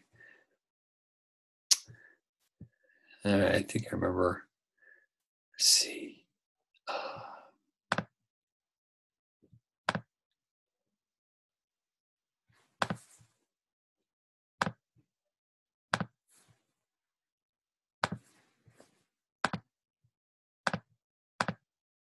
Okay, I'm getting closer. Okay, there's HTML5. There's the FLA, which is the project file, HTML5 and JavaScript. And I'll give you an example of an interactive. This is an example of Ronald's final project. And you can see there's an interactive button here. And it's waiting for me to click on it. And he incorporated audio files. And so that was part of the animation, and waits for another one. So here he's showing his skill as well as describing some of his skills.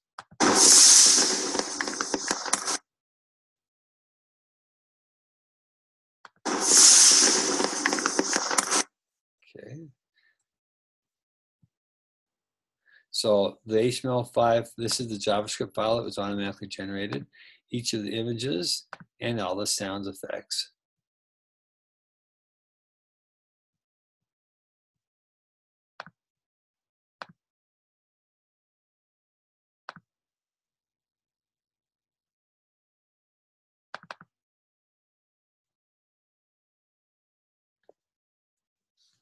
All right, well, I'm not going to show that one because I think that it requires a re-rendering of it. So I'll just go with that one sample.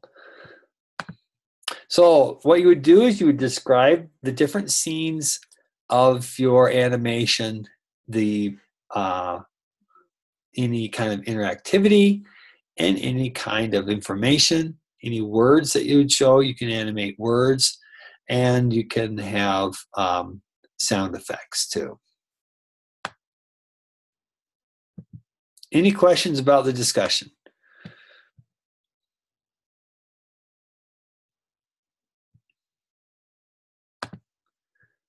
Okay, and so we've talked about the project. Week 1, we design it. Week 2, we create the resources for it. Week 3, we program it. And week 4, we polish it.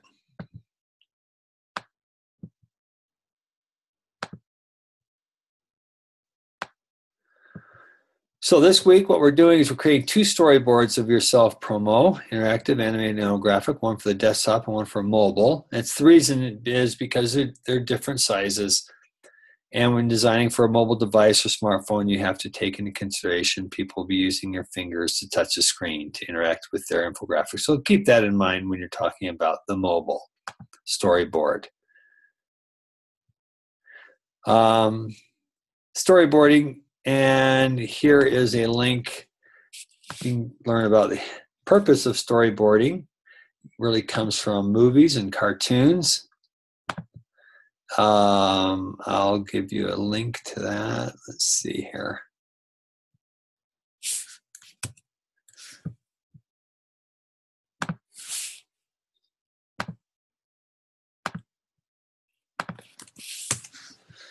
And that gives you just a backgrounder on the value of storyboards. Yeah, the readings and tools for week 1 for more in-depth description of what storyboarding is all about. So just focus on the discussion for right now. Wednesday night, we will go into the assignment and go into specific detail on how to do that. But for now, let's just focus on this on the assignment. Excuse me, on the discussion. All right. Well, I ran over just a little bit. I apologize for that. And we'll plan on meeting on Wednesday night at the same time. So feel free to stay behind if you have any questions, and I'll leave the computer, leave the recording going so that anyone can benefit from that. And I'll unmute you all to say goodbye. Right through Saturday morning, 40s and 50s. All right. Good night, everybody. Good night.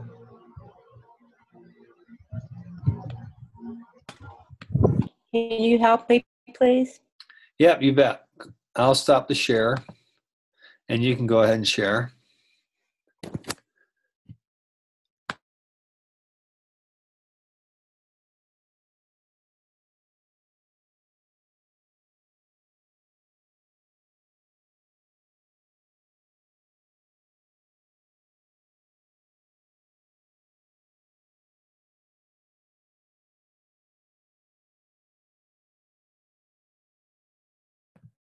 That's good, Charlotte. I'm glad you were able to figure out how to get out of full screen. Good night.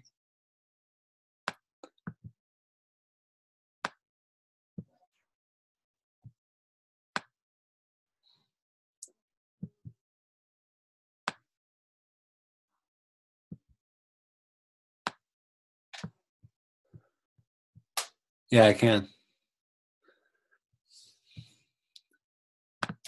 I'll unmute you so you can talk.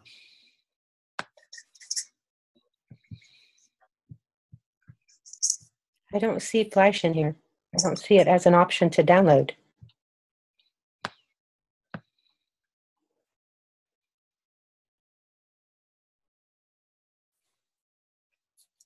Where did you get this link? Is that just installed? From right here. Yeah, it just shows what I've installed and what I haven't yet. Down here is what I have not. and there's no flash that I can see.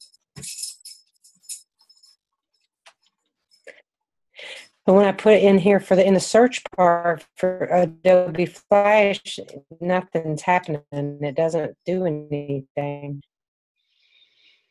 Okay, scroll down halfway.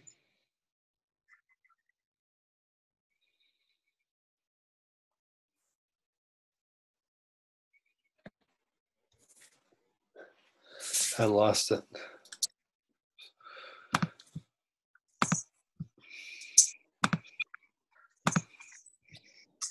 All right, scroll up a little bit.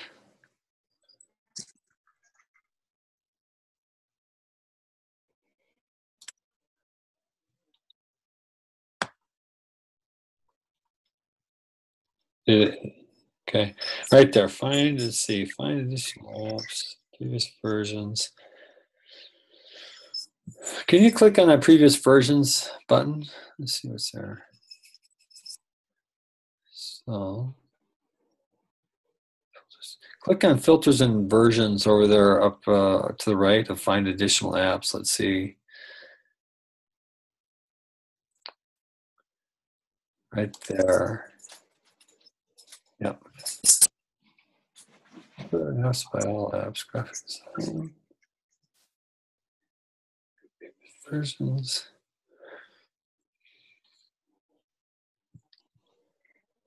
Let's see if I'm going to do a little searching here. Let's see.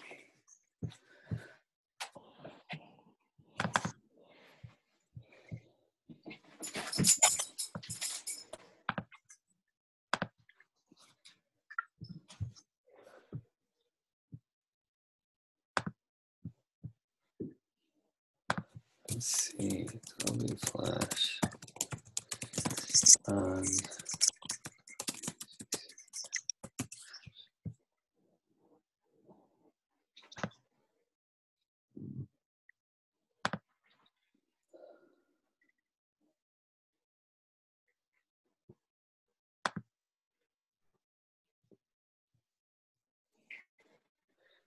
Can you go back up to your Creative Cloud drop down there and see if you can click on Manage Accounts?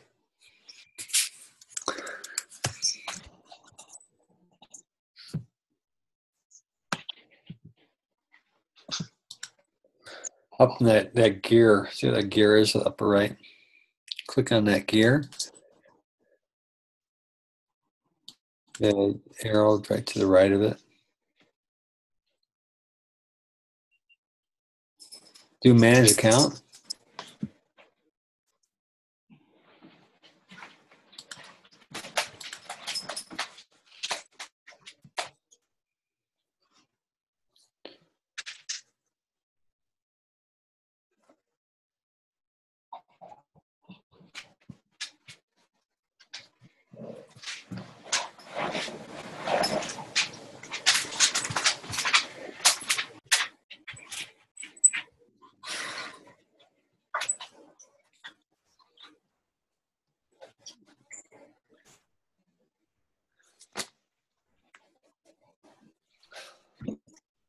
Is that coming up or is it slow or what?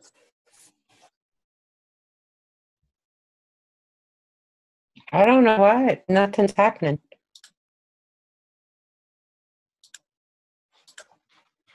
When I click on it, nothing happens.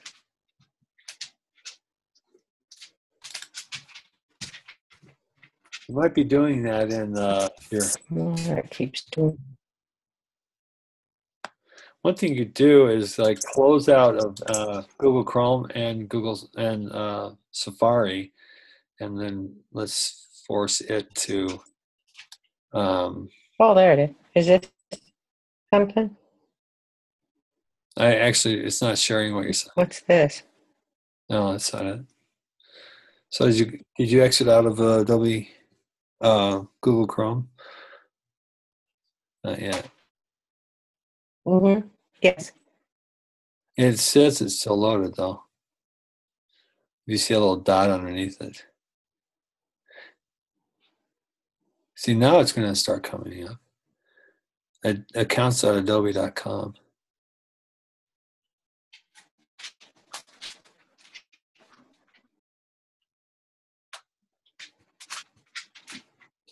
Huh. It's just taking its time. Could you exit out of Safari? I want to just, there's so many tabs there.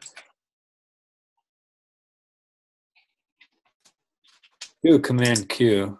Oh, it's starting to come up. All right, well, let's try that one more time.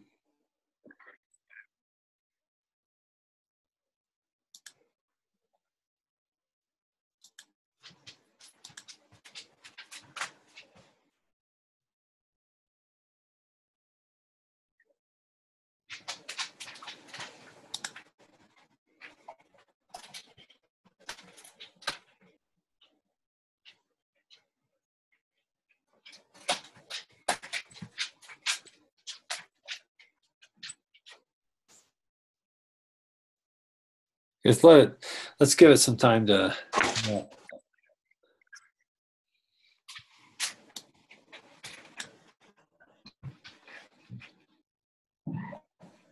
We'll just be patient here.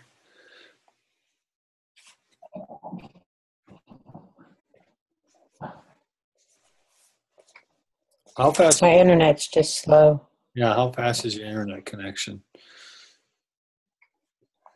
Very slow.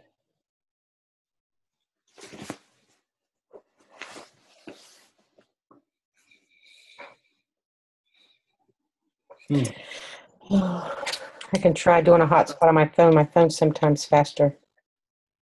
Yeah, that happens to me too.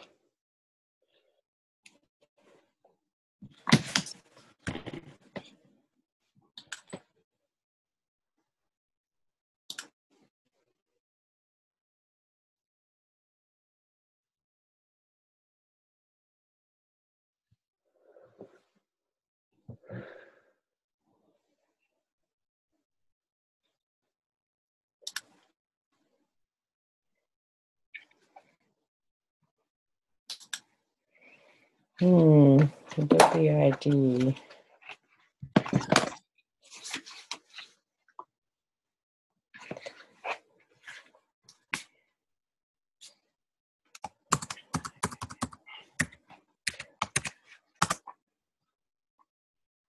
Hmm. Hmm. Let's see.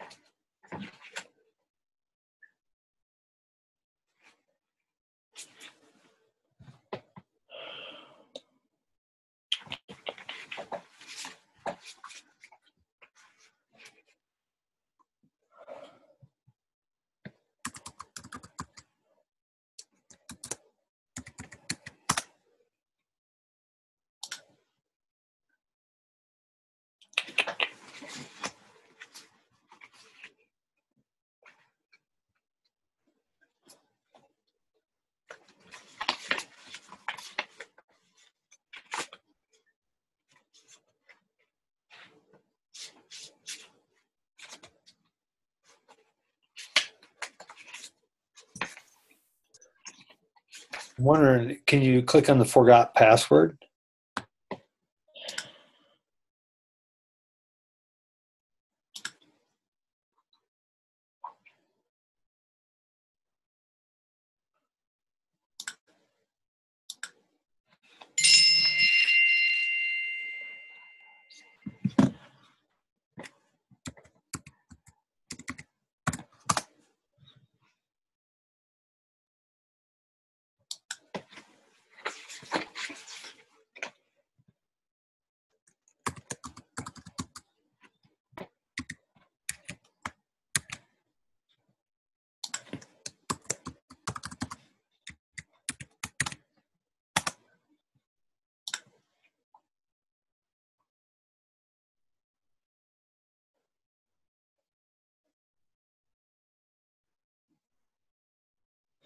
So now it wants me to go to.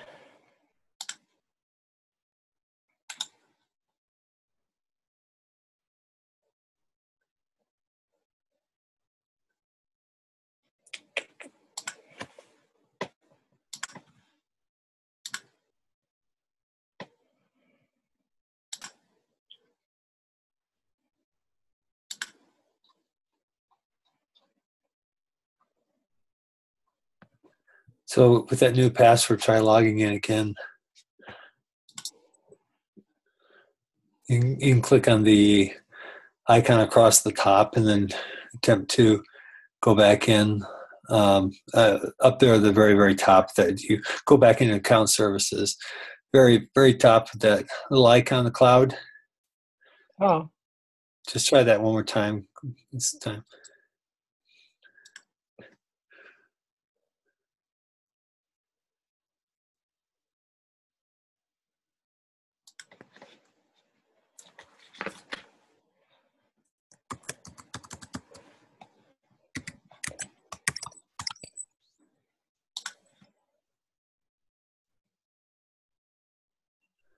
Okay. Okay, so right there on the left, Creative Cloud free membership. Technically, you don't have the school's membership yet. You have the free one that Adobe gives to people, and the free one that Adobe lets you trial, it's a trial membership thing, or I'm not exactly sure where that came from. With that plan, you don't have exposure to Adobe Flash. And so what you have to do is contact Jason Merrill and follow the instructions of downloading the license that our school, Independence University, gives you to Adobe Creative Cloud, and replace the plan that you currently have with the license that comes with Adobe Creative Cloud for the Independence University. And with that plan, you will then see Adobe Flash. okay. Do you know how I can get a hold of Jason Merrill? Yes, jason.merrill@independence.edu.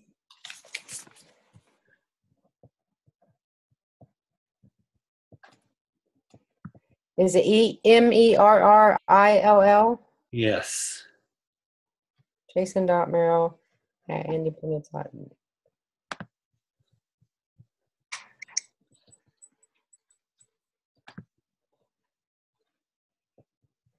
Okay. Okay. Okay. Thank you. All right. Let me know how I can help. Okay. Thank you. Thank you. Good night. Good night.